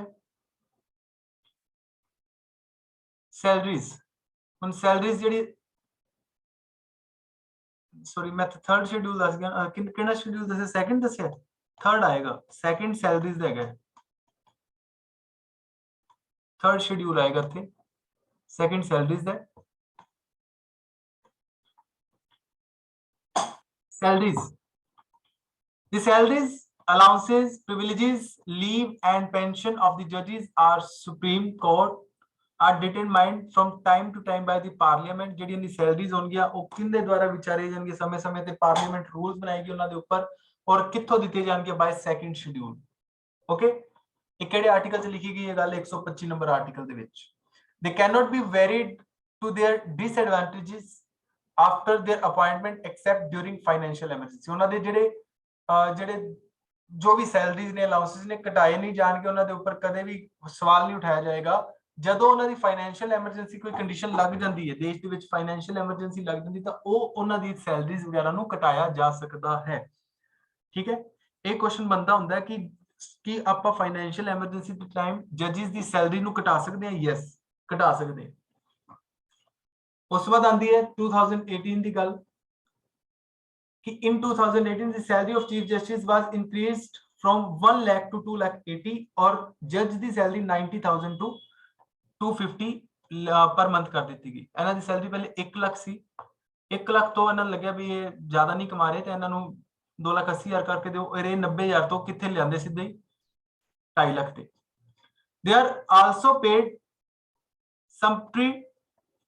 sumptuary allowances as and provide with free accommodation। ਤਾਂ ਇਹ ਸਾਰੀਆਂ ਫੈਸਿਲਿਟੀਆਂ ਜਿਹੜੀਆਂ ਨੇ, ਭਾਵੇਂ ਉਹ ਕਾਰ, ਟੈਲੀਫੋਨ, ਮੈਡੀਕਲ, ਇੰਟਰਨੈਟ, ਸਾਰੀਆਂ ਫੈਸਿਲਿਟੀਆਂ ਉਹ ਤਾਂ ਸਾਰਿਆਂ ਨੂੰ ਹੀ ਮਿਲਦੀਆਂ ਨੇ। ਠੀਕ ਹੈ, ਇੱਥੇ ਅਲੱਗ ਤੋਂ ਚਲੋ ਮੈਂਸ਼ਨ ਕੀਤੀਆਂ ਹੋਈਆਂ ਨੇ।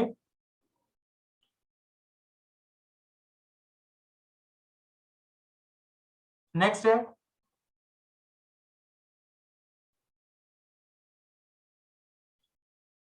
Tenure and removal.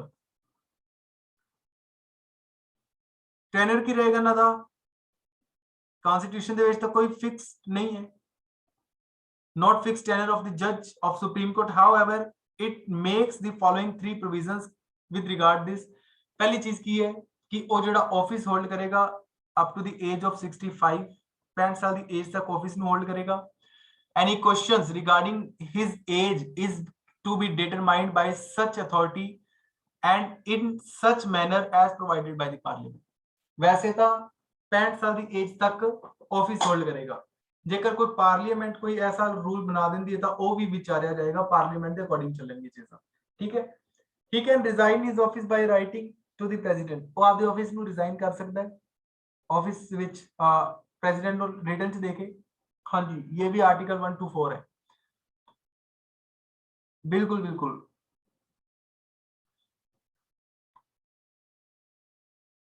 ਉਹ ਆਰਟੀਕਲ ਹੁਣ ਦੇਖੋ, ਮੈਂ ਤੁਹਾਨੂੰ ਸੀਕੁਐਂਸ ਨਹੀਂ ਕਰਵਾ ਰਿਹਾ ਆਰਟੀਕਲਸ ਦੀ, मैं अकॉर्डिंग टू बुक करवा रहा. अकॉर्डिंग टू आर्टिकल्स करांगे तो फिर वो चीज़ां होर तरीके नाल चलणगियां. ठीक है. कुछ चीज़ां सीक्वेंस से है भी अगे, बट जो बुक के अकॉर्डिंग लिखिया मैं तुहानू उवें उवें बुक दा मैटर है. बुक दे विच आर्टिकल्स नहीं दसे, मैं आर्टिकल एक्स्ट्रा नाल दस रहा, बस और कुछ नहीं कर.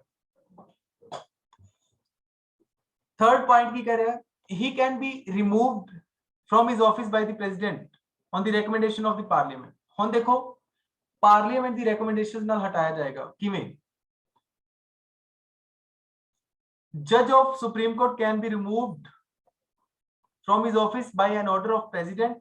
The president can issue the removal order only, सिर्फ उदों ही जदों पार्लियामेंट एक स्पेशल मेजोरिटी दे नाल एक प्रपोजल नु पास करके देवे. ठीक है. उनका ग्राउंड की होना चाहिए हटाने का? दो ग्राउंड ने, एक है मिसबिहेवियर, दूसरा है इनकैपेसिटी. बस दो चीज़ां ने. आ दो ग्राउंड्स के ऊपर ही एक जज नू हटाया जा सकता है. इस तो इलावा हटाने का कोई भी ग्राउंड नहीं है.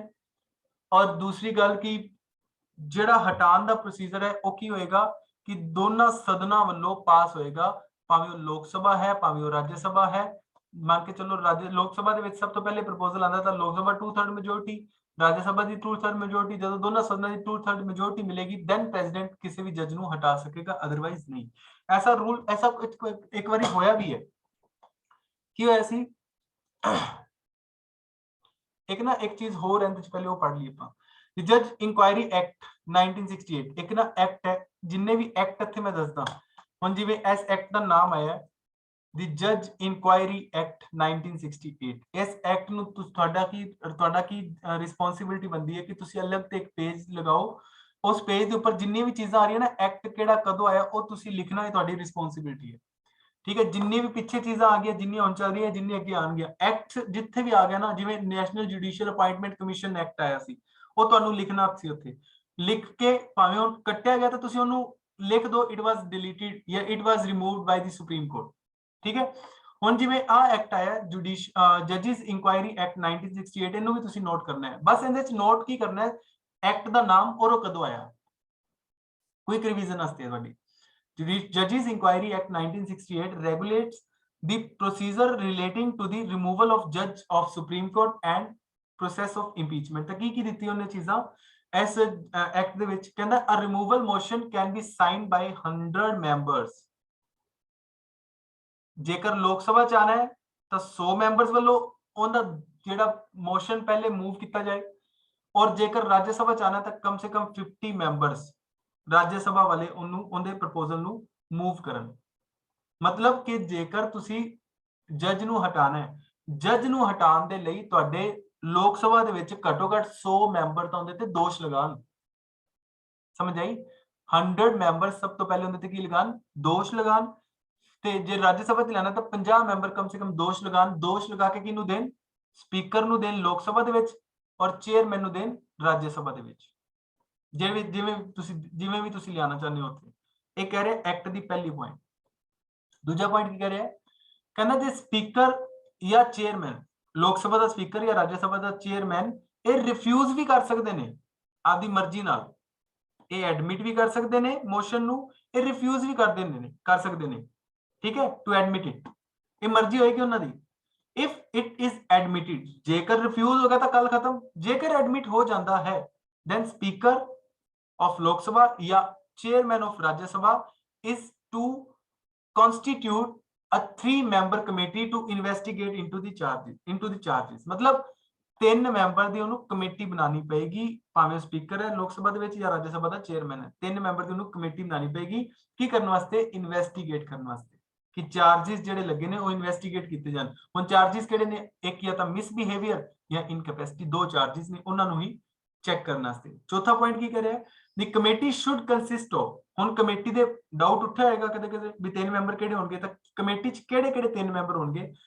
First of all the chief justice of the chief justice और द जज ऑफ सुप्रीम कोर्ट, ठीक है, या तो चीफ जस्टिस होएगा, जो चीफ जस्टिस ਨੂੰ ਹਟਾਉਣ ਦਾ ਮੈਟਰ ਆ ਰਿਹਾ ਤਾਂ ਫਿਰ ਕਿਸੇ ਜੱਜ ਨੂੰ ਸੁਪਰੀਮ ਕੋਰਟ ਦੇ ਨੂੰ ਲੈਣਾ, ठीक है। एक चीफ जस्टिस किसी भी हाई कोर्ट ਦਾ और एक डिस्टिंग्विश्ड जूरिस्ट, मतलब ਜਿਹੜਾ ਇੱਕ ਨਿਆਂਕਰਤਾ ਹੋਵੇ, ਸਹੀ ਨਿਆਂਕਰਤਾ, ठीक है। एमिनेंस जूरिस्ट कह सकते हैं, डिस्टिंग्विश्ड जूरिस्ट कह सकते हैं अपन। क्लियर, आ स्लाइड क्लियर है, अगर क्लियर है तो CLR लिख दो, अगर नहीं क्लियर तो कोई चक्कर नहीं, मैंने मैसेज कर सकते हो नहीं क्लियर। रितु संधा ਤੁਹਾਨੂੰ क्लियर नहीं हो रहा कि ओके।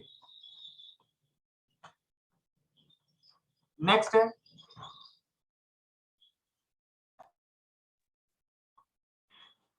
फिफ्थ पॉइंट की कह रहे हैं उसे एक्ट दा,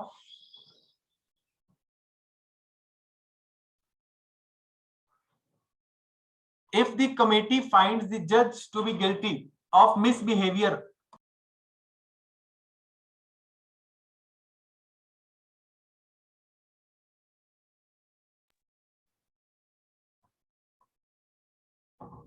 if the committee finds the judge to be guilty or of misbehavior or suffering from an incapacity, the house can take up the consideration of the motion।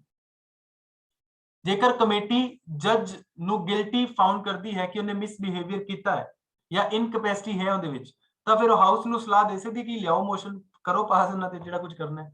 6th point ਕੀ ਕਹ ਰਿਹਾ, after the motion is pass by each house of the parliament, special majority ਦੇ ਨਾਲ ਜੇਕਰ pass ਹੋ ਜਾਂਦਾ ਹੈ, an address is presented to the president for removal for the ਜੱਜ ਆਫ ਦੀ ਜੱਜ, ਤਾਂ ਉਹ ਰਿਮੂਵਲ ਦਾ ਪ੍ਰੋਸੈਸ ਪ੍ਰੈਜ਼ੀਡੈਂਟ ਕੋਲ ਜਾਏਗਾ ਤਾਂ ਜੱਜ ਰਿਮੂਵ ਕਰ ਦਿੱਤਾ ਜਾਏਗਾ, ਸੋ ਸਿੰਪਲ। 7th पॉइंट की करें, finally the president passes an order for removing the जज। ਹੁਣ ਇਹ ਚੀਜ਼ ਇੱਕ ਵਾਰੀ ਹੋਈ ਵੀ, ਜੱਜ ਰਿਮੂਵ ਨਹੀਂ ਹੋਇਆ ਸੀ ਬਟ ਸੇਵ ਕਰ ਲਿਆ ਸੀ ਉਹ, ਕਿਵੇਂ, no judge of the supreme court has been impeached so far, but the first case of impeachment is that justice V Ramaswamy of the supreme court 1991 to 1993 ਤੱਕ ਦਾ ਇੱਕ ਟੈਨਰ ਸੀ। ਇਸ ਸਮੇਂ ਕਾਲ ਦੇ ਵਿੱਚ ਇੱਕ V ਰਾਮਾਸਵਾਮੀ ਨਾਮ ਦਾ ਇੱਕ ਜਸਟਿਸ ਸੀ, ਜੱਜ ਸੀ, ਉਹਦੇ ਖਿਲਾਫ ਇਹ ਆਇਆ ਸੀ ਸਿਸਟਮ ਸਾਰਾ। ਦੋ the inquiry committee found guilty of misbehaviour, ਜਿਹੜੀ ਕਮੇਟੀ ਬੈਠੀ ਉਸ ਕਮੇਟੀ ਨੇ ਗਿਲਟੀ ਆਫ ਮਿਸਬਿਹੇਵੀਅਰ ਮੰਨ ਵੀ ਲਿਆ। ਹੁਣ ਤੁਸੀਂ ਦੇਖੋ ਇੱਥੇ ਨਵੀਂ ਚੀਜ਼ ਇੱਕ ਸਿੱਖਿਆ ਜੇ ਸਮਝਿਆ ਜੇ ਕਿ ਜੇਕਰ ਇੱਥੇ ਕਮੇਟੀ ਨੇ ਮੰਨ ਲਿਆ ਨਾ ਤਾਂ ਇਹਦਾ ਮਤਲਬ ਇਹ ਨਹੀਂ ਕਿ ਰਾਜ ਸਭਾ ਲੋਕ ਸਭਾ ਤੋਂ ਵੀ ਪਾਸ ਹੋ ਗਈ ਚੀਜ਼। ਉਹਨੇ ਕਿਹਾ ਵੀ ਅਸੀਂ ਗਰਾਊਂਡ ਤੋਂ ਆਧਾਰ ਤੇ ਚੈੱਕ ਕੀਤਾ ਕਿ ਇਹ ਵਾਕਈ ਮਿਸਬਿਹੇਵੀਅਰ ਨੇ ਕੀਤਾ, he could not be removed, but ਉਹ ਰਿਮੂਵ ਨਹੀਂ ਕੀਤਾ ਗਿਆ। as impeachment motion was defeated in lok sabha, ਹੁਣ ਉਹਨੂੰ ਕਾਂਗਰਸ ਪਾਰਟੀ ਨੇ ਬਚਾ ਲਿਆ। ਕਾਂਗਰਸ ਪਾਰਟੀ ਉਸ ਟਾਈਮ ਤੇ ਰੂਲਿੰਗ ਪਾਰਟੀ ਸੀ, ਉਹਨੇ ਕਿਉਂਕਿ ਮੈਜੋਰਟੀ ਤਾਂ ਪਾਰਟੀ ਦੀ, ਹੁਣ ਗੱਲ ਤਾਂ ਅਖੀਰੀ ਕਿੱਥੇ ਆ ਕੇ ਮੁੱਕਦੀ ਹੈ, ਸਰਕਾਰ ਤੇ ਆ ਕੇ ਮੁੱਕਦੀ ਹੈ। So Congress party abstained from voting, ਉਹਨੇ ਵੋਟਿੰਗ ਹੀ ਨਹੀਂ ਕਰਾਉਣ ਦਿੱਤੀ, ਇਹਦੇ ਤੇ ਬਚਾ ਲਿਆ ਉਹਨੇ ਵੋਟਿੰਗ ਚ। क्लियर हो गया पॉइंट। नेक्स्ट है एक्टिंग जजेस और एडॉक जजेस बारे। एक्टिंग जजेस और एडॉक जजेस, एक्टिंग मतलब कार्यकारी, ਹੁਣ ਇਹ ਉਹ ਜजेस ਨੇ ਜਿਹੜੇ ਕਿ ਰਿਟਾਇਰ ਹੋ ਚੁੱਕੇ ਨੇ ਜਾਂ ਕਿਸੇ ਹੋਰ ਅਦਾਲਤ ਚੋਂ ਲੈ ਕੇ ਆਏ ਨੇ, ਤਾਂ ਉਹਨਾਂ ਦੋਵਾਂ ਬਾਰੇ ਅਲੱਗ-ਅਲੱਗ ਤੋਂ ਗੱਲ ਹੋਏਗੀ। ਫਸਟ ਆਫ ਆਲ एक्टिंग जजेस ਦੀ ਗੱਲ ਕਰਦੇ ਹਾਂ, एक्टिंग जजेस और एडॉक जजेस। एक्टिंग जजेस सब तो पहले की कह रहा है कि एक्टिंग जजेस the president can appoint a जज of the supreme court as acting chief justice of India. ਹੁਣ ਕਿਸੇ ਵੀ ਜੱਜ ਨੂੰ, ਸੁਪਰੀਮ ਕੋਰਟ ਦੇ ਕਿਸੇ ਵੀ ਜੱਜ ਨੂੰ ਪ੍ਰੈਜ਼ੀਡੈਂਟ ਕੀ ਬਣਾ ਸਕਦਾ ਹੈ, ਐਕਟਿੰਗ ਚੀਫ ਜਸਟਿਸ। ठीक है, 3 चीज़ां ने कदों, कहते ਜਦੋਂ ਚੀਫ ਜਸਟਿਸ ਦੀ ਸੀਟ ਖਾਲੀ ਪਈ ਹੋਵੇ, ਵੈਕੈਂਟ ਪਈ ਹੋਵੇ, ਉਸ ਸਮੇਂ ਤੇ ਪ੍ਰੈਜ਼ੀਡੈਂਟ ਜਿੰਨੂੰ ਚਾਹੇ ਚੀਫ ਜਸਟਿਸ ਆਫ ਇੰਡੀਆ ਬਣਾ ਸਕਦਾ ਹੈ ਸਾਰੀ ਅਦਾਲਤ ਦੇ ਵਿੱਚੋਂ ਜਿਹੜੇ ਵੀ ਜੱਜੀ ਸੀਗੇ ਨੇ ਉਹਨਾਂ ਚੋਂ। ਸੈਕੰਡ ਪੁਆਇੰਟ ਕਹ ਰਿਹਾ ਦੀ chief justice of India is temporary absent, ਛੁੱਟੀ ਛੱਟੀ ਤੇ ਗਿਆ, ਘੁੰਮਣ ਗਿਆ ਦੀ ਫੈਮਿਲੀ ਨਾਲ, ਟੈਂਪਰੇਰੀਲੀ ਐਬਸੈਂਟ ਹੈ। Third, the chief justice of India is unable to perform the duties of his office, ਕਿਸੇ ਵੀ ਕਾਰਨ ਕਰਕੇ ਆਪਦੀ ਡਿਊਟੀਆਂ ਨੂੰ ਪਰਫਾਰਮ ਕਰਨ ਚ ਅਨੇਬਲ ਹੈ। ਕੁਝ ਵੀ ਹੋ ਸਕਦੀ, ਕਰੋਨਾ ਹੋ ਗਿਆ ਮੰਨ ਕੇ ਚੱਲੋ ਨਹੀਂ ਆ ਰਿਹਾ, ਜਾਂ ਕੋਈ ਜ਼ਿਆਦਾ ਹੀ ਬਿਮਾਰ ਹੈ ਤਾਂ ਨਹੀਂ ਆ ਰਿਹਾ ਆਫਿਸ ਦੇ ਵਿੱਚ, ਤਾਂ ਕਰਕੇ। ਐਡੌਕ ਜੱਜਿਸ, ਐਡੌਕ ਦਾ ਮਤਲਬ ਕੀ ਹੁੰਦਾ? ਸਭ ਤੋਂ ਪਹਿਲੇ ਮੈਨੂੰ ਐਡੌਕ ਦਾ ਮਤਲਬ ਤੁਸੀਂ ਦੱਸੋ ਕੀ ਹੁੰਦਾ? what is the meaning of ad-hoc?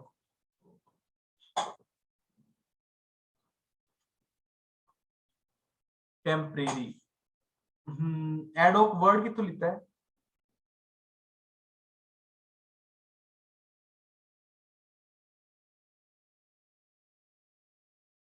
Contract base ਆਪਾਂ ਸਮਝ ਸਕਦੇ ਹਾਂ। ਦੇਖੋ ਕੀ ਹੁੰਦਾ ਹੈ ਕਿ ad-hoc ਬੇਸਿਕਲੀ ਇੱਕ ਨਾ ਲੈਟਿਨ ਟਰਮ ਹੈ which means for specific,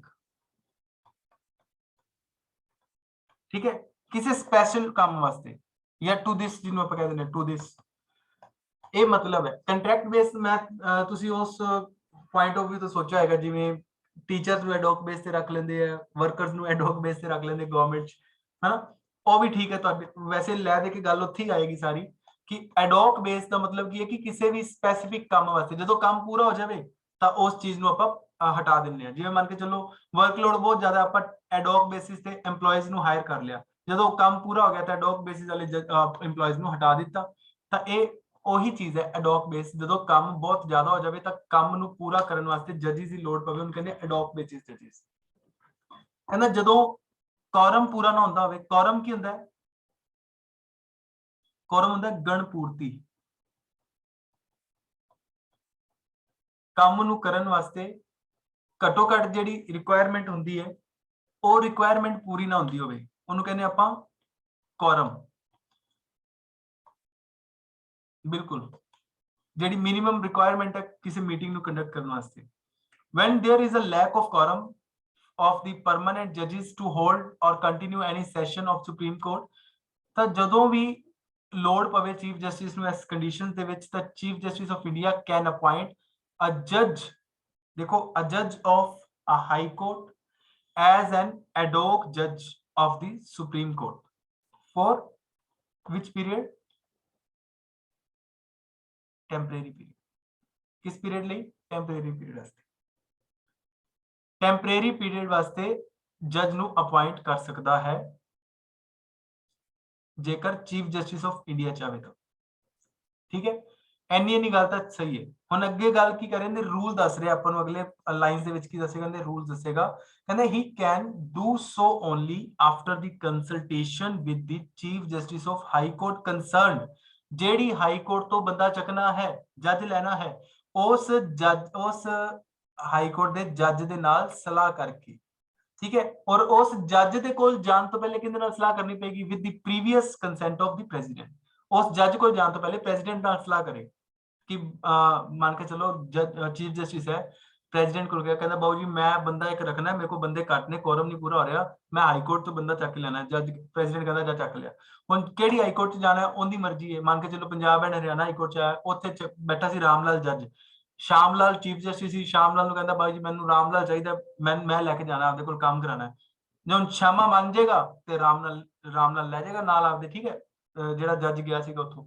ਤਾਂ judge of so the judge appointment of judge should be qualified for appointment as a judge of Supreme Court। लेकिन वो ਜਿਹੜਾ ਜੱਜ ਹੋਏਗਾ ਉਹ ਸਾਰੀਆਂ ਸ਼ਰਤਾਂ ਪੂਰੀਆਂ ਕਰਦਾ ਹੋਵੇ ਜਿਹੜਾ ਸੁਪਰੀਮ ਕੋਰਟ ਦਾ ਜੱਜ ਬਣਨ ਵਾਸਤੇ ਚਾਹੀਦੀਆਂ ਨੇ, ਠੀਕ ਹੈ।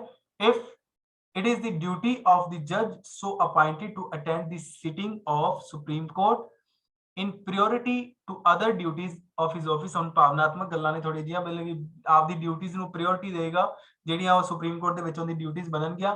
ਜਦੋਂ ਆ ਜਿਹੜੇ ਲਾਸਟ ਪੁਆਇੰਟ ਦੇਖਿਆ ਜੀ, ਇਹ ਆਪਣੇ ਵੀ ਕੰਮ ਦੀ ਹੁੰਦੀ। ਜਦੋਂ ਆਪਾਂ ਚੀਜ਼ ਕੋਈ ਵੀ ਆਪਾਂ ਪੜ੍ਹਦੇ ਹਾਂ ਕੋਈ ਚੀਜ਼ ਨੂੰ ਤਾਂ ਆਪਾਂ ਨੂੰ ਵੀ ਇੱਥੇ ਵੀ ਚੀਜ਼ ਮਿਲਦੀ ਜ਼ਿਆਦਾ। while attending he enjoys all the jurisdictions, powers, privileges of judge of supreme court। फिर वो पूरी ऐश प्रस्ती ही चलेगी ਜਿਹੜੀ ਹੁੰਦੀ जो ਇੰਜੋਏ ਕਰੇਗਾ ਸਾਰੀਆਂ ਉਹਨਾਂ ਪ੍ਰਿਵਿਲੇजेस ਪਾਵਰਸ ਨੂੰ ਜੋ ਇੱਕ ਕਿਹਨੂੰ ਮਿਲਦੀਆਂ ਨੇ ਸੁਪਰੀਮ ਕੋਰਟ ਦੇ ਜੱਜ ਨੂੰ ਮਿਲਦੀਆਂ ਲੇਕਿਨ ਕਿਸ ਬੇਸ ਤੇ ਮਿਲਣਗੀਆਂ ਟੈਂਪਰੇਰੀ ਪੀਰੀਅਡ ਵਾਸਤੇ। Is that clear? ਆ ਸਲਾਈਡ ਕਲੀਅਰ ਹੋਗੀ?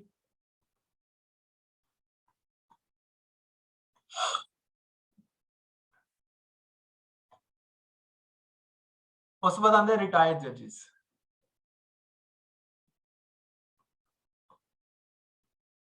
रिटायर्ड जजेस कह रहा है कि at any time the chief justice of India can request a retired जजेस। हुण इत्थे देखा जी शब्द तुसीं कहोगे शायद गलत लिखा हुआ है, रिक्वेस्ट आर्टिकल च भी ऐसे दिता है, 128 नंबर आर्टिकल है, ऐसे दिता है, कहना at any time the chief justice of India can request a retired जज ऑफ सुप्रीम कोर्ट।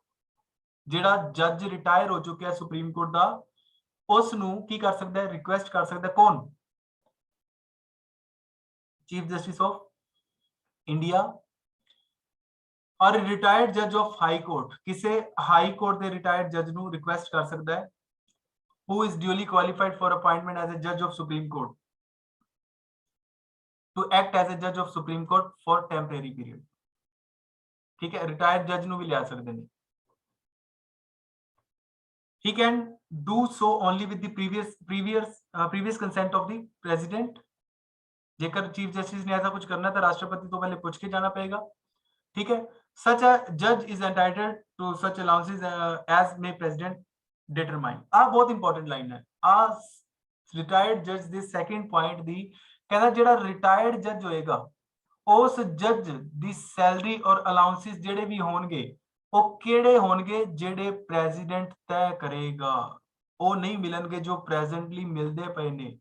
रिटायर्ड जज दी सैलरी ओही होएगी, उस सैलरी दा हकदार होएगा जो प्रेसिडेंट तय करेगा।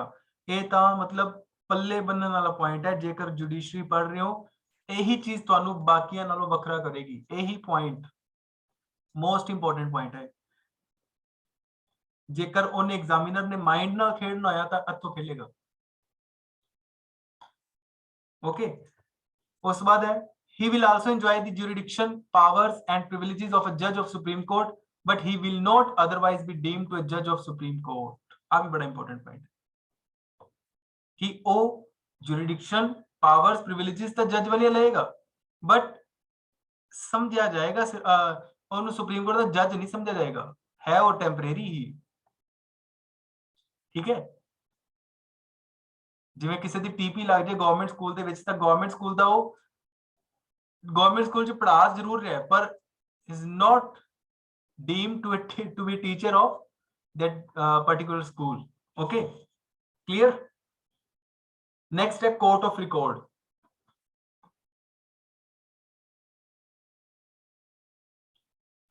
क्लियर हो गया रितु संधा पॉइंट वाला? सुप्रीम कोर्ट के जज रिटायर्ड जज नूं भी लिता जा सकता है। यस, सुप्रीम कोर्ट के रिटायर्ड जज नूं भी, हाई कोर्ट के रिटायर्ड जज नूं भी।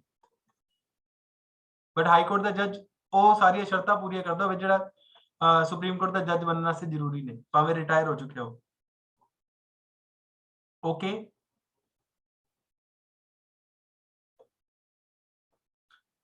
Supreme Court shall be court of record. जी सुप्रीम कोर्ट होगी की होगी कोर्ट ऑफ रिकॉर्ड होगी। कोर्ट ऑफ रिकॉर्ड का मतलब कि जेड़ा भी उनके कोल मैटर होएगा, बिल्कुल बिल्कुल जेड़ा भी प्रीवियस डिसीजन लिते होंगे उन्होंने फर्दर रेफरेंस रख के जो भी लोड़ पैगी केस के ऊपर सेम केस आ गया तो उसे रेफरेंस रख के उन्होंने अगे चला देगी उस केस में। ठीक है, मतलब कि जेडे नोट्स तुसी एक बार बनाए ने अगला कोई पेपर आता सेम कंटेंट है तो तुसी पुराने नोट्स नु यूज कर सकते हो। वही चीज है, बस नोट्स बना लेगी एक बार आपने। उस बाद आता seat and procedure. Seat and procedure. Seat article 130 ਦੇ ਵਿੱਚ लिखी गई है सुप्रीम कोर्ट दी। The constitution declares that Delhi as the seat of Supreme Court. Delhi की रहेगी, सुप्रीम कोर्ट की सीट रहेगी। ये खुद आर्टिकल 130 कह रहा है। But it also authorizes the Chief Justice of India to appoint other place or places as a seat of Supreme Court। Very important कि जेकर चीफ जस्टिस ऑफ इंडिया चाहे chief justice of India appoint ਕਰ ਸਕਦਾ ਕਿਸੇ ਹੋਰ place ਦੇ ਉੱਪਰ ਵੀ, ਮਤਲਬ ਕਿਸੇ ਹੋਰ ਪਲੇਸ ਦੇ ਉੱਪਰ ਵੀ ਸੁਪਰੀਮ ਕੋਰਟ ਲੈ ਕੇ ਜਾ ਸਕਦਾ ਹੈ ਜੇਕਰ ਉਹ ਪਲੇਸ ਉਹਨੂੰ ਅੱਛਾ ਨਹੀਂ ਲੱਗ ਰਿਹਾ ਜਾਂ ਪਲੇਸ ਨੂੰ ਹੋਰ ਬਦਲਣਾ ਚਾਹ ਰਿਹਾ ਤਾਂ। ਬਟ ਉਹ ਕਿਵੇਂ ਕਰੇਗਾ, ਉਹ ਆਦਾ ਡਿਸੀਜਨ ਉਦੋਂ ਹੀ ਲੈ ਸਕਦਾ ਜਦੋਂ ਰਾਸ਼ਟਰਪਤੀ ਉਹਨੂੰ ਅਪਰੂਵਲ ਦੇਵੇਗੀ, ਕਾਕਾ ਬਦਲਣੀ ਤਾਂ ਬਦਲ ਲੈ ਜਾ, ਕੋਈ ਚੱਕਰ ਨਹੀਂ, ਜਾ ਸਿਮਰਨ ਜੀ ਲੈ ਆਪਣੀ ਜ਼ਿੰਦਗੀ, ਠੀਕ ਹੈ। ਤਾਂ ਪ੍ਰੈਜ਼ੀਡੈਂਟ ਕਵੇ ਇਹ ਗੱਲ। This provision is only optional and not compulsory. ਇਹ ਸਿਰਫ ਔਰ ਸਿਰਫ optional provision ਹੈ, compulsion ਨਹੀਂ ਹੈਗੀ ਇੱਥੇ ਕੋਈ ਵੀ। This means that no court can give, no court, ਕੋਈ ਵੀ ਹੋਰ ਅਦਾਲਤ ਦੀ ਗੱਲ ਕਰ ਰਿਹਾ ਤੇ this means that no court give any direction either to the president or to the chief justice to appoint any other place as a seat of, मतलब supreme court ਦੀ ਕੋਈ ਵੀ seat ਬਦਲਣੀ ਚਾਹੁੰਦਾ ਹੈ ਤਾਂ ਇਹ ਨਹੀਂਗਾ ਕੋਈ ਹੋਰ ਕੋਰਟ ਕਹੇਗੀ, ਮੰਨ ਕੇ ਚੱਲੋ ਜਿਹਨੂੰ ਕਹਿੰਦੇ ਨਾ ਵੀ Punjab and Haryana high court ਕਹਦੇ ਵੀ ਸੀਟ ਬਦਲ ਕੇ ਵੇਖ ਲੈ ਤੇਰੇ ਕੋਲ ਤਾਂ ਪਾਵਰ ਹੈਗੀ ਹੈ, ਤਾਂ ਇਹ ਜ਼ਰੂਰੀ ਨਹੀਂਗਾ ਕਿ ਕੋਰਟ ਕਹੇਗੀ। ਇਹ ਸਿਰਫ ਔਰ ਸਿਰਫ ਗੱਲ ਹੈਗੀ ਇੱਕ ਚੀਫ ਜਸਟਿਸ ਆਫ ਇੰਡੀਆ ਦੀ ਜੇਕਰ ਉਹ ਚਾਹਵੇ, ਜਾਂ ਇੱਕ ਗੱਲ ਹੈਗੀ ਪ੍ਰੈਜ਼ੀਡੈਂਟ ਦੀ, ਬਸ। ਹੋਰ ਕੋਈ ਇਹਨਾਂ ਦੋਵਾਂ ਨੂੰ ਮਰਜ਼ੀ ਕੋਈ ਕਹੀ ਚਾਹਵੇ ਤਾਂ ਇਹ ਮੰਨਣ ਨਾ ਮੰਨਣ ਕਿਸੇ ਦੀ ਕੋਈ ਲੈਣਾ ਦੇਣਾ ਨਹੀਂਗਾ, ਹੋਰ ਕੋਈ ਕੋਰਟ ਦੀ ਦਖਲਅੰਦਾਜ਼ੀ ਨਹੀਂ ਹੋ ਸਕਦੀ। Seat and procedure 130 article, seat of supreme court ਕਿੱਥੇ ਹੈਗੀ ਹੈ, ਉਹ ਹੈਗੀ ਹੈ ਦਿੱਲੀ ਦੇ ਵਿੱਚ। ਇਹ ਇੰਪੋਰਟੈਂਟ ਪੁਆਇੰਟ ਹੈ, ਠੀਕ ਹੈ। ਉਸ ਤੋਂ ਬਾਅਦ ਆਉਂਦਾ ਹੈ ਇੰਡੀਪੈਂਡੈਂਸ ਆਫ ਸੁਪਰੀਮ ਕੋਰਟ। ਹੁਣ ਇੰਡੀਪੈਂਡੈਂਸ ਦੇ ਕਾਫੀ ਪੁਆਇੰਟਸ ਨੇ, ਉਹ ਸਾਰੇ ਦੇ ਸਾਰੇ ਪੁਆਇੰਟਸ ਆਪਾਂ ਨੈਕਸਟ ਲੈਕਚਰ ਪਾਰਟ 2 ਦੇ ਵਿੱਚ ਕਵਰ ਕਰਾਂਗੇ, ਠੀਕ ਹੈ। ਅੱਜ ਤੱਕ ਦੇ ਲਈ ਇੰਨਾ ਹੀ ਕਰਾਂਗੇ। ਅਗਰ ਕਿਸੇ ਦਾ ਕੋਈ ਡਾਊਟ, ਹਾਂਜੀ ਹਾਂਜੀ 2 ਡਾਊਟਸ ਨੇ, ਪੁੱਛੋ ਜਿਹੜੇ ਡਾਊਟਸ ਨੇ। 1 ਮਿੰਟ ਰੁਕੋ, ਮੈਂ ਹੁਣੇ ਲੈਣਾ ਡਾਊਟ, ਠੀਕ ਹੈ। ਨੈਕਸਟ ਜਿਹੜਾ ਪਾਰਟ ਹੋਏਗਾ independence of supreme court, then jurisdiction areas, ਠੀਕ ਹੈ। ਉਹ ਸਾਰੀ ਗੱਲਾਂ ਬਾਤਾਂ ਆਪਾਂ ਨੈਕਸਟ ਪਾਰਟ 2 ਦੇ ਵਿੱਚ ਕਰਾਂਗੇ।